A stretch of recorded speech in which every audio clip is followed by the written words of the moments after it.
Bonjour, nouveau Cinémonth d'avril. Et oui, là maintenant on va passer sur quelque chose de plus chill parce que là le Chris Kai compile, ça m'a pris beaucoup de temps et c'est très... Blablabla, les clés, les clés, les clés. Le mois dernier, nous avons regardé les films de Makoto Shinkai, Your Name, Les Enfants du Temps, Suzume, etc., etc. Et cetera. Et on a fait, bon, Makoto Shinkai, bon en vrai, c'est un bon réalisateur quoi. Juste au début c'est mal et après ça s'améliore au fur et à mesure. C'est cool. Et donc ce mois d'avril, j'ai regardé qu'un réalisateur spécifiquement. Bon après j'ai regardé un court-métrage mais on verra ça plus tard. Et la question qu'on va tous se poser, c'est que vaut Mamoru Hosoda? Et ben nous allons voir ça maintenant. Alors désolé, les noms de films que j'ai c'est en anglais, mais de toute façon je vais traduire ceux que je connais, donc vous inquiétez pas. On commence avec son premier film, The Girl Who Leaped Through Time, sorti en 2003, réalisé par Mamoru Hosoda. Lorsque Makoto Kono, 17 ans, acquiert le pouvoir de voyager dans le temps, elle s'empresse d'améliorer ses notes et d'éviter les catastrophes. Cependant, elle réalise vite que changer le passé n'est pas aussi simple qu'il y paraît, et qu'elle devra finalement utiliser ses nouveaux pouvoirs pour façonner son avenir et celui de ses amis. Alors je crois que ce film est tiré d'un livre, parce que j'ai vu qu'il y avait un film du même nom, mais de toute façon on va se focaliser que sur le film d'animation. The Girl Who Leaped Through Time était un très bon film, j'ai vraiment bien aimé, et pas parce que ça m'a genre transcendé etc, mais c'est surtout l'utilisation du voyage dans le temps qui est bien ficelé. Là on va plus complimenter l'écriture, hein, plutôt vers le livre que le film, mais sa façon de montrer est aussi très bien faite. Le film exploite essentiellement l'effet papillon, comme quoi quand tu retournes dans le passé et que tu modifies quelque chose, et le malheur s'abat sur quelqu'un d'autre et donc vice versa. Voilà. Et surtout que dans ce film on n'a pas ce problème de paradoxe temporel. Parce que vu qu'il y a l'effet papillon, donc il n'y a pas trop de paradoxe. C'est vraiment essentiellement ça qui m'a fait aimer le film. Mais il y a aussi le développement de Makoto. Le pouvoir de voyager dans le temps, elle a ses conséquences. Et quand tu l'utilises que pour toi-même, comme dit précédemment avec l'effet papillon, le malheur va s'abattre sur quelqu'un d'autre. Et tout ça, ça a des répercussions, des conséquences. Et là, oui, ça c'est bien. C'est avec ce pouvoir de voyage dans le temps que Makoto va se développer et devenir plus mature et ne plus devenir cette gamine qui veut juste avoir de meilleures notes ou gagner au loto, je sais pas, un truc comme ça. Bon, il n'y a pas ça dans le film, mais avoir des meilleures notes et éviter des catastrophes qu'elle commet. Si je devais donner un gros défaut au film, la 3D, hein. La 3D, voilà. Vous allez voir dans le prochain film où là l'utilisation de la 3D est plus cohérente et plus artistique, alors que là c'est plutôt c'est un peu la flemme, quoi. Mais sinon, c'est un très bon premier film. Pas aussi parfait que Satoshi Kon. Passons maintenant à Summer Wars, sorti en 2009, réalisé par Mamoru Hosoda. Kinji Koizo est un jeune prodige des mathématiques, accepte un emploi d'été à Nagano, la ville natale de Natsuki, la fille dont il est amoureux. À son arrivée, il découvre que sa famille s'est réunie pour fêter les 90 ans de leur matriarche. Sa mission, se faire passer pour le fiancé de Natsuki. Parallèlement, sa tentative de résoudre une équation mathématique provoque la collision d'un monde parallèle avec la Terre. Alors Summer Wars, c'était bien, en fait c'est appréciable, mais il y a quand même pas mal de défauts. Alors quand tu regardes le film, tu ne vois pas le temps passer. Et ça, c'est vraiment un point positif de fou. Il y a des enchaînements d'événements, tu essaies d'en apprendre plus sur la famille, un peu aussi sur le personnage principal. Voilà quoi, il y a plein d'intrigues, il y a plein de trucs où tu découvres petit à petit, c'est cool. Le problème c'est que le personnage principal,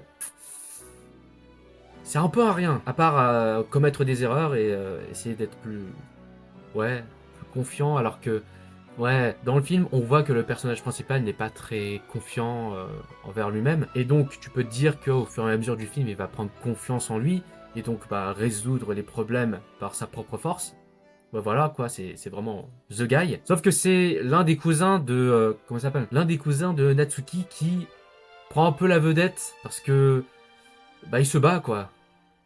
Il se bat dans le monde virtuel. Et donc, à part le fait qu'il ait résolu une équation mathématique impossible et qu'il a foutu la merde, et aussi que vers la fin, il résout des équations mathématiques de tête, très fort quand même, le reste, c'est pas trop ça, Et même sur la relation avec Natsuki, qui, normalement, doit se développer, comme quoi il se rapprochait et tout, bon, c'est pas essentiel à l'histoire, je pense, mais c'est pas très bien fait. Alors, j'avais dit avant, mais l'utilisation de la 3D, elle est bien.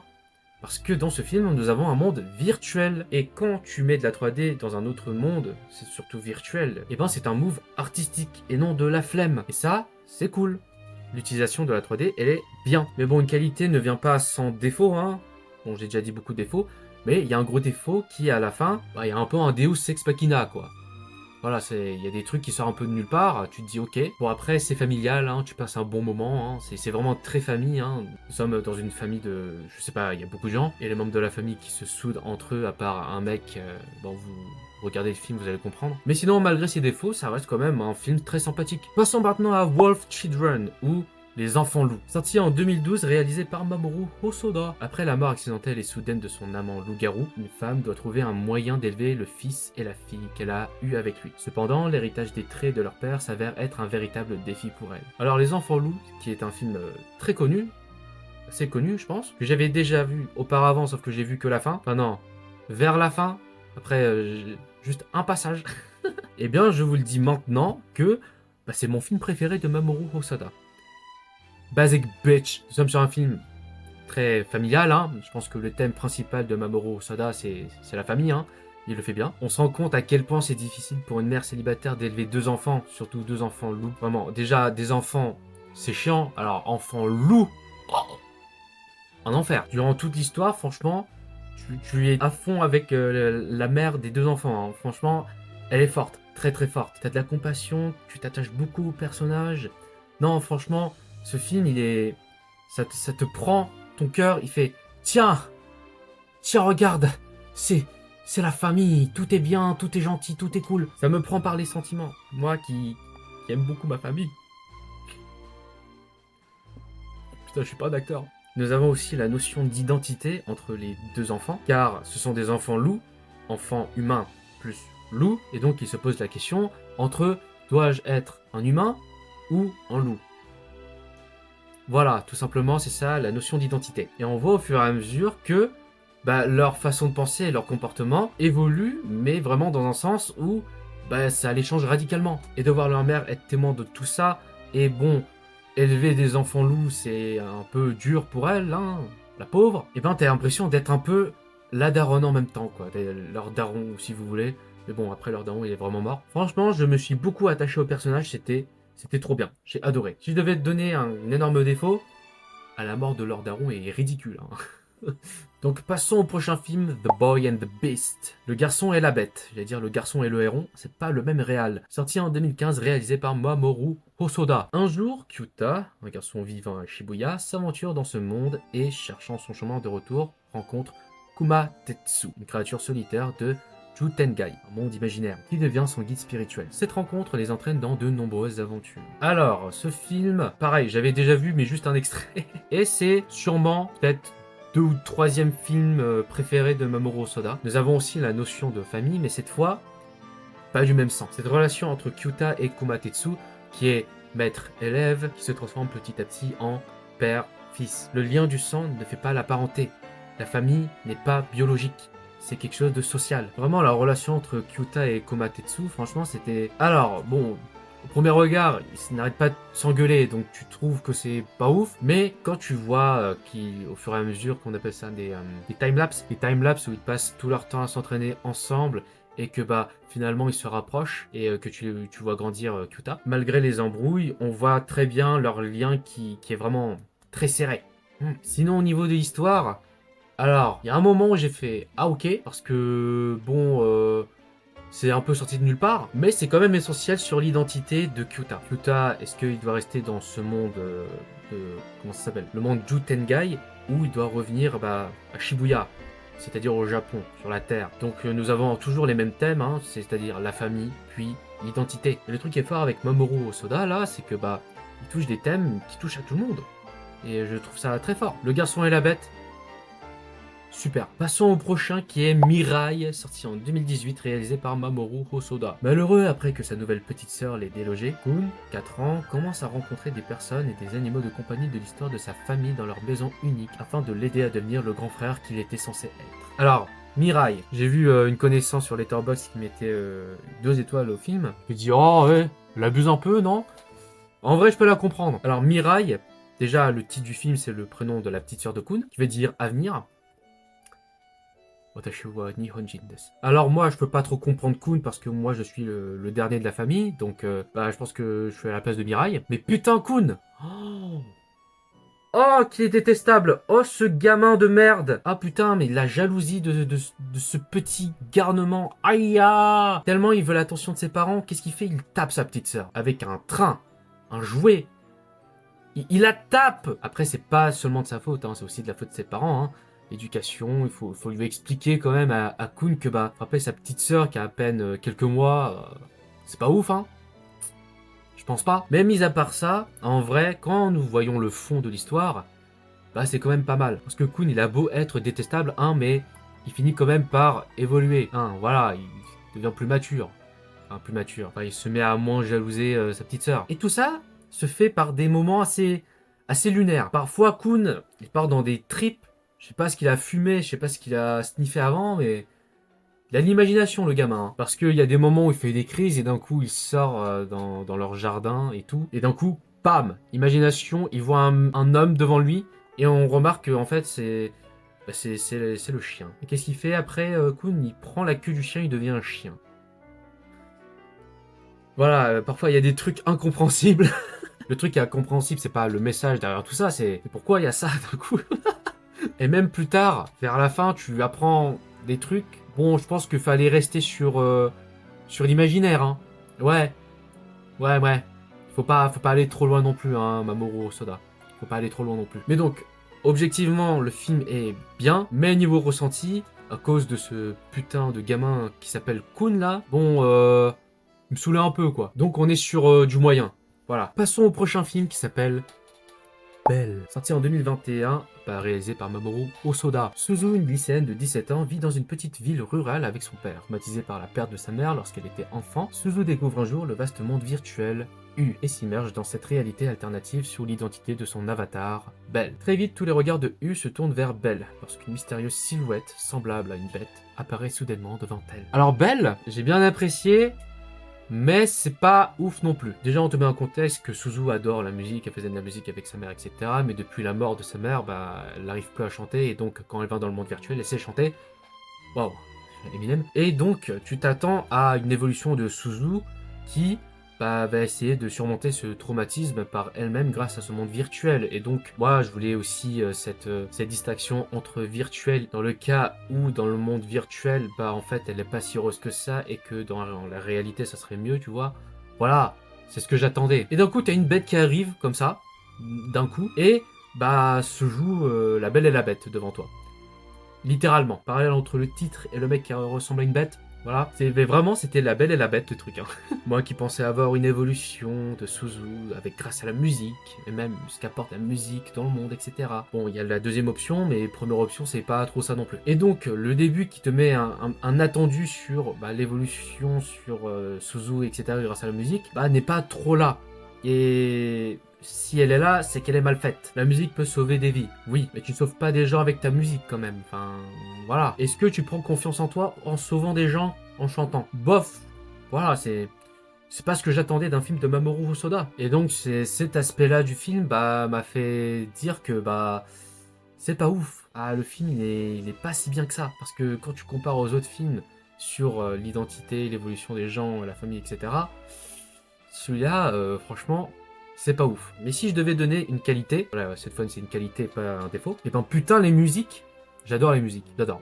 Voilà, tout simplement. Après le film, j'ai écouté la BO, c'était super. Voilà, ce que je voulais, c'était plus comédie musicale, où Suzu gagne en confiance en elle, évolue, etc., et fait la distinction entre virtuel et réalité, etc., sans avoir à sauver quelqu'un directement. Mais sinon, c'est bien. Enfin, c'est moyen, quoi.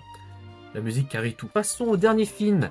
Et oui, j'ai pu regarder ce film, Scarlett, sorti en 2025-2026 en France au cinéma, réalisé par Mamoru Hosoda. Et spoiler alert, j'ai pas vu au cinéma. Après avoir échoué à venger le meurtre de son père, la princesse Scarlett se réveille au pays des morts. Dans ce monde plongé dans la folie, si elle ne parvient pas à venger de son ennemi juré et à atteindre le lieu sans fin, elle deviendra néant et cessera d'exister. Trouvera-t-elle le moyen de survivre au terme de son voyage sans fin? Alors ce film, Scarlett. Déjà, je vais mettre un peu en contexte. Scarlett est sorti au cinéma en France. Je voulais le voir, sauf que je pouvais pas.